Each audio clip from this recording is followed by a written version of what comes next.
పక్షులు గోల చేస్తున్నాయి. అంటే మేం వేటాడాల్సిన మృగం దరిదాపుల్లోనే ఉన్నట్టుంది.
షహన్షా, నేను మీ తుపాకీలోని గుళ్ళన్నీ తీసేశాను.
దయచేసి నన్ను క్షమించండి షహన్షా. నేను అనుకున్నది మీరు లేడీని చంపుతారని. అందుకని ఆ తుపాకీలోని గుళ్ళని నేను తీసేశాను.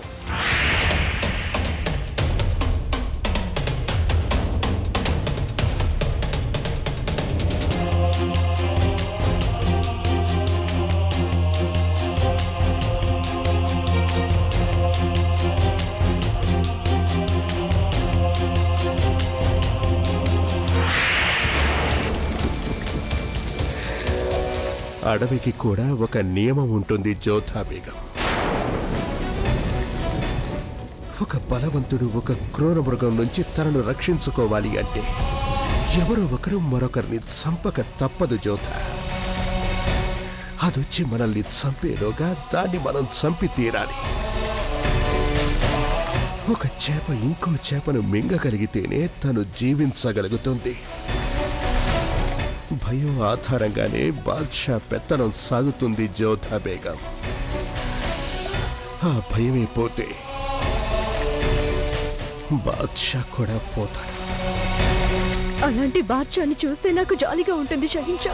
చిన్న జంతువులకి భయాన్ని కల్పించి పెద్ద జంతువుల మీద పెత్తనం చెలాయిస్తాడు బాద్షా. కానీ ఆ భయం వల్లనే పులి కూడా ఒంటరిదైపోతుంది. అలాగే అందరూ తమను చూసి భయపడుతుంటే చివరికి మీ వెంట ఉండేవాళ్ళెవరు? బాద్షా అయినందుకు ఆ మూల్యం చెల్లించక తప్పదేమో జ్యోత. ప్రస్తుతానికి మీరు మౌనంగా ఉండండి. ఎక్కువగా మాట్లాడితే మీరు బలహీన పడిపోవచ్చు. దయచేసి మాట్లాడకండి.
ఏదేమైనా సరే నేను షహిన్షాని సురక్షితమైన చోటికి చేర్చాను.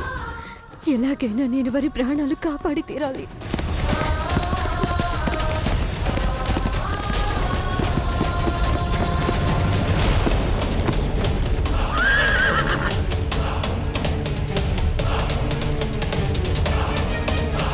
షహిన్షా, షహిన్షా మీకేమీ జరగదు.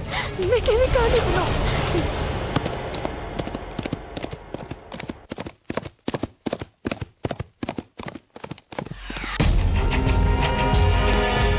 ఎక్కడా మాకు షహిన్షా గారి జాడ తెలియలేదు హుజూర్.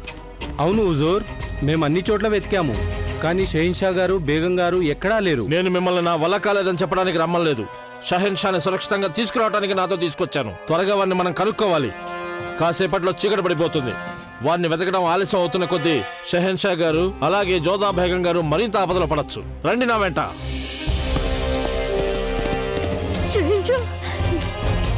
షహిన్షా మీకేమీ జరగదు.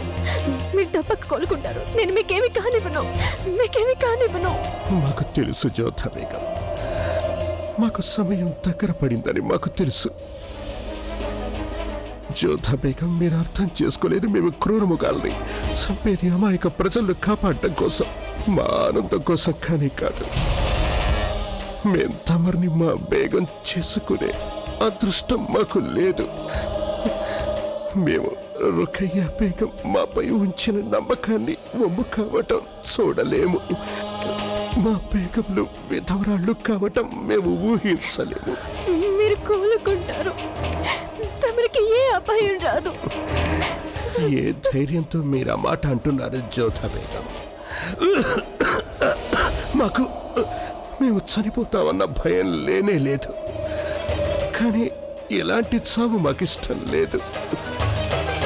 మేము ఒక షహెన్షా అయిన కారణంగా ఒక వీరుడిలా యుద్ధంలో చావాలని మా కోరిక.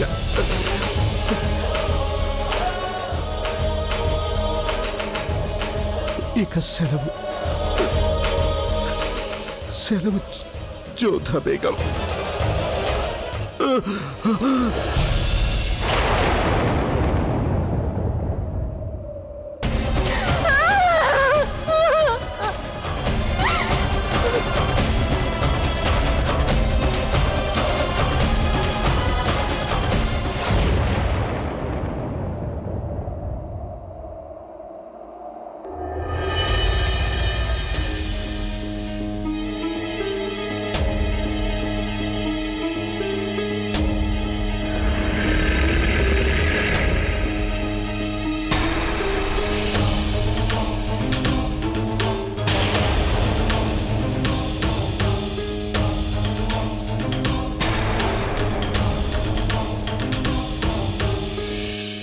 షెహన్షా గారేరి?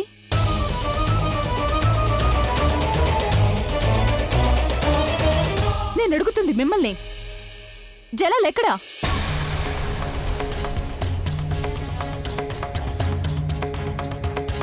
జవాబు చెప్పండి. జలాల్ ఎక్కడున్నారు?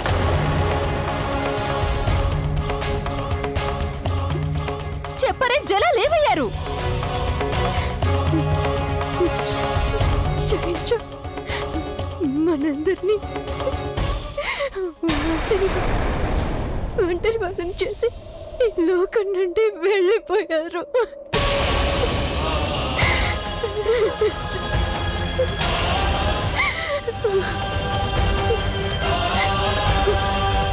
లేదు, అలా జరగundదు. అలా జరగundకూడదు. లేదు, అలా ఎన్నిటికీ జరగదు.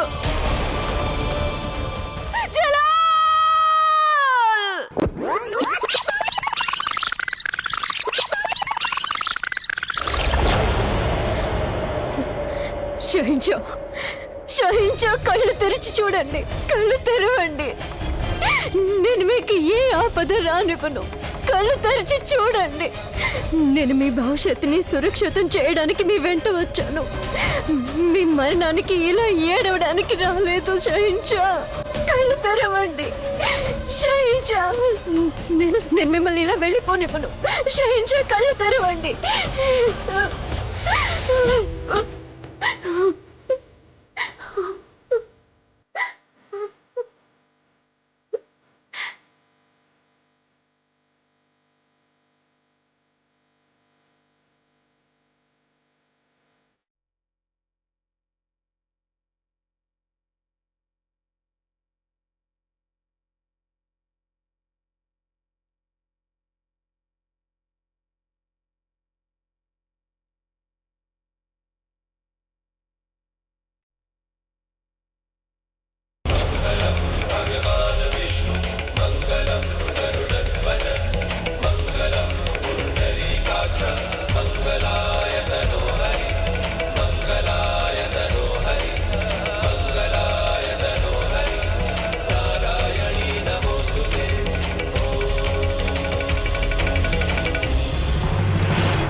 షహన్షా,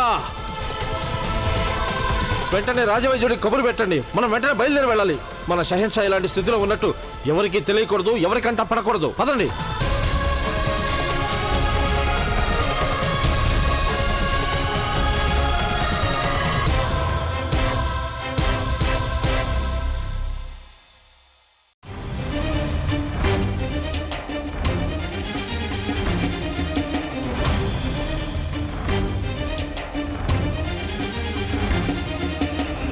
షహిన్షా, షహిన్షా,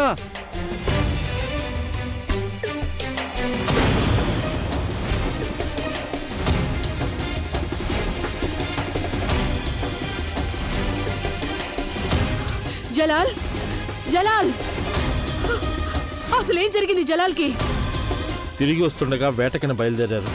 నేను వద్దని బతిమాలాను, కానీ షహన్షా ఒంటరిగా వెళతానని మొండిపట్టు పెట్టారు. సాహసవంతులైన బాద్షా గారు ఎంతో ధైర్యంతో పులితో పోరాడారు. కానీ ఆ పోరాటంలో ఆయన గాయపడ్డారు.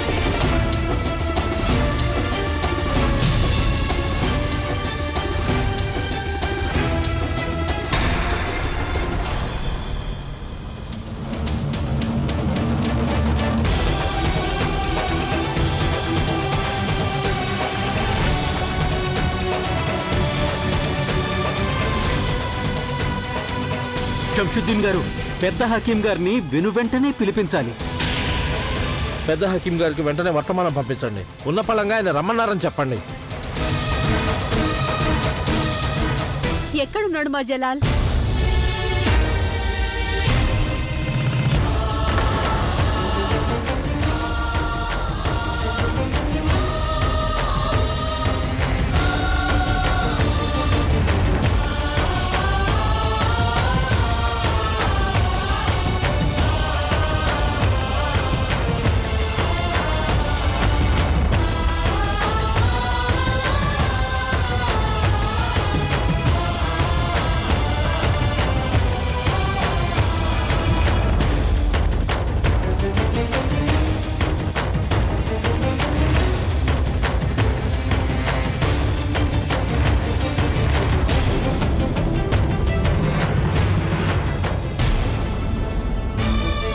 మహారాణి గారిని తక్షణమే ఆవిడ గదికి తీసుకువెళ్ళండి. అలాగే ఒక వైద్యుడు ఎల్లప్పుడూ అక్కడ సిద్ధంగా ఉండేలా చూడండి. సలీమా బేగం, మీరు రాణిగారి వెంట వెళ్ళండి. నేను ఇక్కడ జలాల్ని చూసుకుంటాను.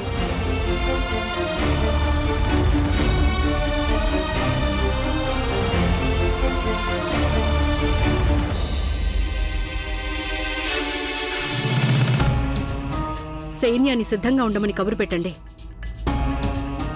షెహన్షా స్పృహలో లేరు. అధికారం చేజిక్కించుకోవడానికి ఏ క్షణంలోనైనా శత్రువులు దాడి చేయొచ్చు.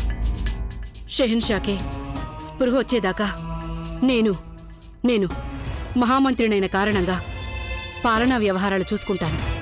వేరెవరికి ఆ హోదా లేదు. నేనిప్పుడే ఒక క్షణంలో వస్తాను.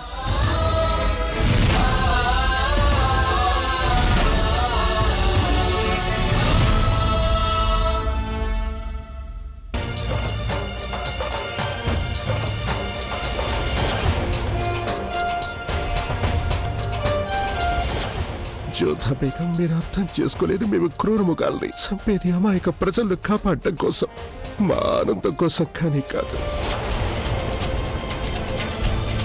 అత్తయ్య గారికి ఎలా ఉంది? జలాల్ ఎక్కడున్నా జలాల్? ధైర్యంగా ఉండండి అత్తయ్య గారు. మహారాణి గారు, తమరు ఇప్పుడు విశ్రాంతి తీసుకోవడం చాలా అవసరం. ఎప్పటి వరకు నా జలాల్ బాగవడో అప్పటి వరకు నేను విశ్రాంతి తీసుకోలేను. మీరంతా జలాల్ దగ్గరికి వెళ్ళండి. అక్కడ మీరుండడం చాలా అవసరం. వెళ్ళండి. జోదా నా దగ్గరికి రా తల్లి. అసలు జలాల్కి ఏమైంది? ఇదంతా ఎలా జరిగింది? జలాల్ ఎలా గాయపడ్డాడు? నాకు చెప్పు జోదా. మీరిద్దరూ కలిసే కదా అజ్మీర్ క్షేత్రానికి వెళ్లారు. మరి ఈ సంఘటన ఎలా జరిగింది? జలాల్ ఎలా గాయపడ్డాడు జోదా? నాకు తెలియాలి జోదా. అత్తయ్య గారు, మేమిద్దరం కాశ్మీర్ నుంచి తిరిగి వస్తుండగా అప్పుడు షహిన్షా ఏమన్నారంటే, వేటాడడం అనేది మాకు ఒక సరదా జోధా బేగం. మమ్మల్ని మీరు ఆపలేరు.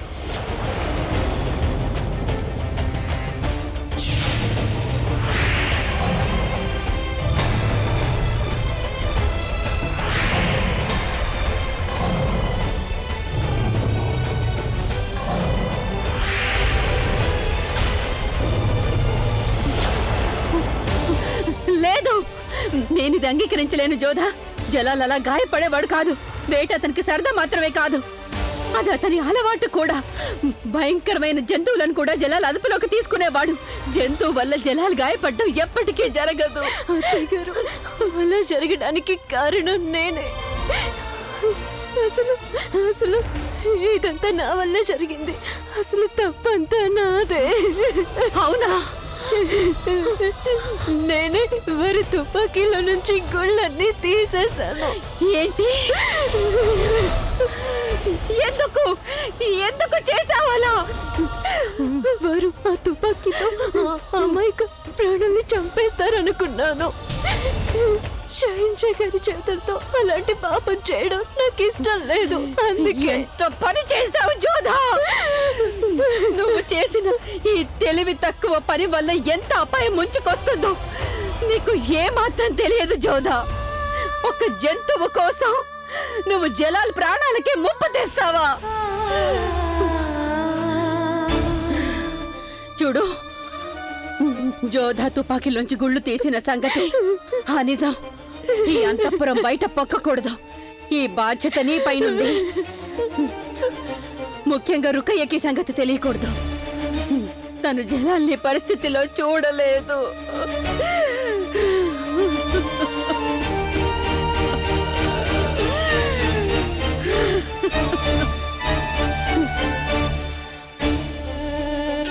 ప్రార్థన చేయి జోధా, జలాల్కి ఏమీ కాకూడదని. లేదంటే ఈ సామ్రాజ్యంలో విలయం తాండవిస్తుంది. దాని తీవ్రత నువ్వు ఊహించనైనా ఊహించలేవు.